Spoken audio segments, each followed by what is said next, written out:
perencanaan berbasis data.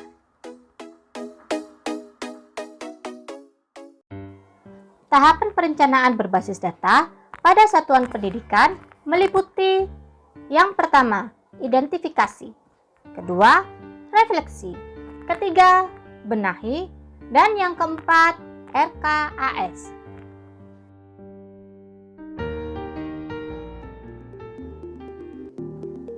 Pada tahapan identifikasi ini merupakan suatu proses untuk memilih dan menetapkan masalah.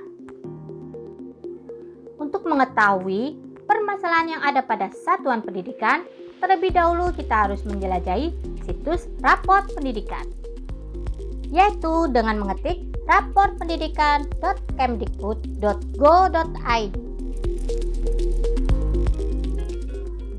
Pada raport pendidikan ini berisikan tentang kualitas satuan pendidikan atau daerah.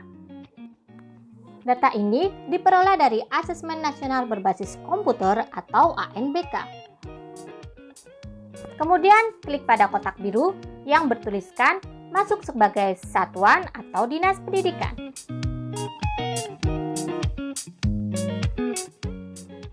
Pilih akun yang sudah teraktivasi pada akunbelajar.id.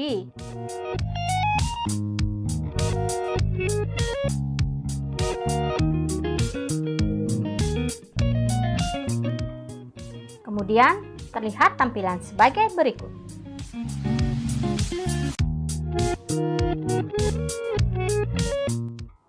Di sini akan terlihat data sekolah, yaitu nama sekolah, NPSN, alamat, kota, dan provinsi. Dan diketahui juga jenis akreditasi dan tanggal berlakunya akreditasi.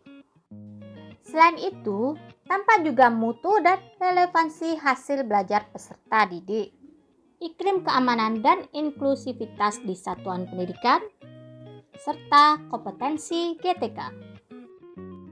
Kemudian kita beralih pada tampilan unduh. Di sini akan terlihat data yang akan kita download berisikan yang pertama data ringkasan dan yang kedua detail data dari masing-masing indikator. Data-data ini mencakup capaian, nilai sekolah, nilai kabupaten atau kota, dan nilai provinsi. Kemudian pilih tahun 2022. Klik unduh. A1. Kemampuan literasi. Nilai sekolah 1,86. Satuan pendidikan yang serupa di nasional yaitu 1,73. Untuk perbandingan nilai rata-rata kabupaten atau kota dan nilai rata-rata provinsi di bawah rata-rata. Sedangkan untuk nilai rata-rata nasional di atas rata-rata. Indikator kemampuan literasi dapat dilihat pada definisi indikator.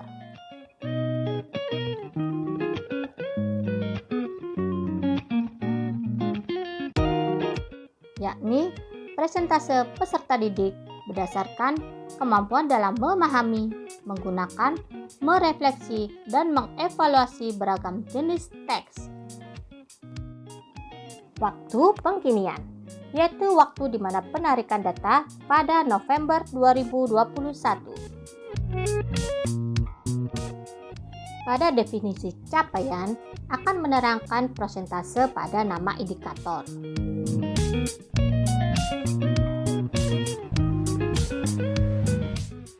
Pada kemampuan literasi memiliki beberapa tingkatan, yaitu mahir, cakap, dasar, dan perlu intervensi khusus. Pada kemampuan mahir memperoleh nilai 5,41%. Pada kemampuan cakap 56,76%. Pada kemampuan dasar 17,54%. Dan perlu intervensi khusus memperoleh nilai 0%. Di sini berarti pada kemampuan cakap mendominasi pada ketercapaian nilai pada sekolah tersebut dan tidak diperlukan intervensi khusus pada kemampuan literasi. Di sini juga menerangkan beberapa kompetensi yang lain. Namun kita akan menyoroti pada kemampuan numerasi. Kemampuan numerasi ini juga memiliki beberapa tingkatan, yaitu mahir, cakap, dasar, dan perlu intervensi khusus. Di sini terlihat bahwa kemampuan dasar mendominasi pada ketercapaian nilai pada sekolah tersebut, yaitu 70,59%. Sedangkan untuk kemampuan cakap dan mahir masih di bawahnya, yaitu pada kemampuan cakap mencapai 20,59% dan pada mahir mencapai 5,88%. Di sini juga terlihat adanya kemampuan numerasi perlu intervensi khusus, yaitu 2,94%. Jadi, ini bisa diartikan bahwa sekolah tersebut perlu adanya peningkatan kompetensi pada kemampuan numerasi.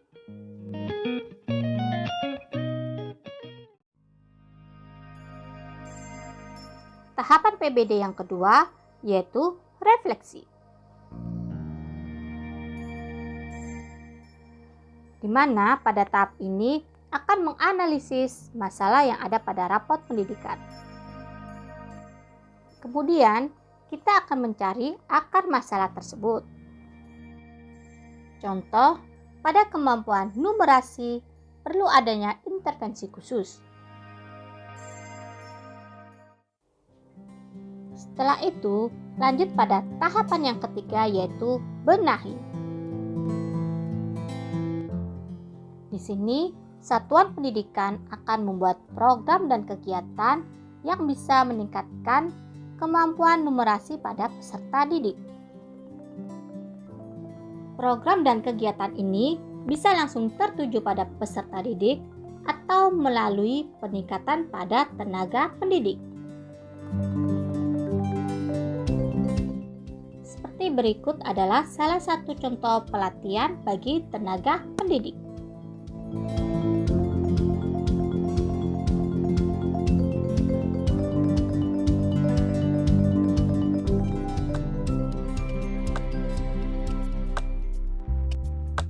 Tahapan yang terakhir yaitu dengan membuat RKAS, Rencana Kegiatan dan Anggaran Sekolah. Di sini akan melalui beberapa proses, yaitu pertama menetapkan daftar kegiatan yang akan dimasukkan dalam RKAS. Kemudian menetapkan barang dan jasa yang akan dibelanjakan, dan yang terakhir memasukkan kegiatan dan anggaran tersebut dalam ARKAS.